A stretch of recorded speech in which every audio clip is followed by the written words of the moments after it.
President Zelensky addressed the Davos Forum this week following a fatal helicopter crash.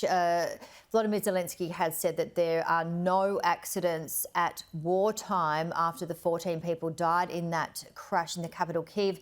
What's your take on this?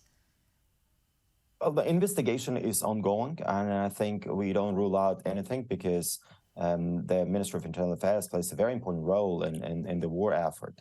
And of course, a lot at the, speaking of the World Economic Forum and their annual meeting in Davos, there were many different topics which were discussed there.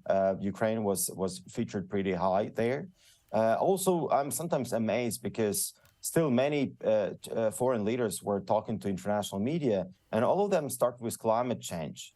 And for me, as a Ukrainian, I'm really amazed that climate change is actually sometimes dominating the agenda rather than the biggest war in Europe, which we are seeing now.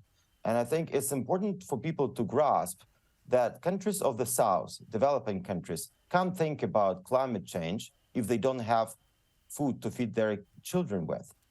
And I think for us, winning this war is instrumental so that those African and Middle Eastern countries would pay more attention to climate change. But as long as they don't have food, which Ukraine is supplying, they can think about climate change. The same applies to all other commodities, such as energy. Many countries cannot afford the surge in prices for oil.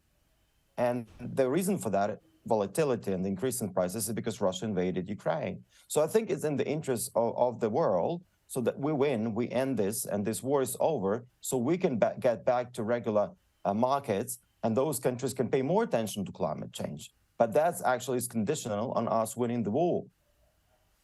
Vasyl Myroshnychenko, thank you so much for your time. Thanks a lot for having me.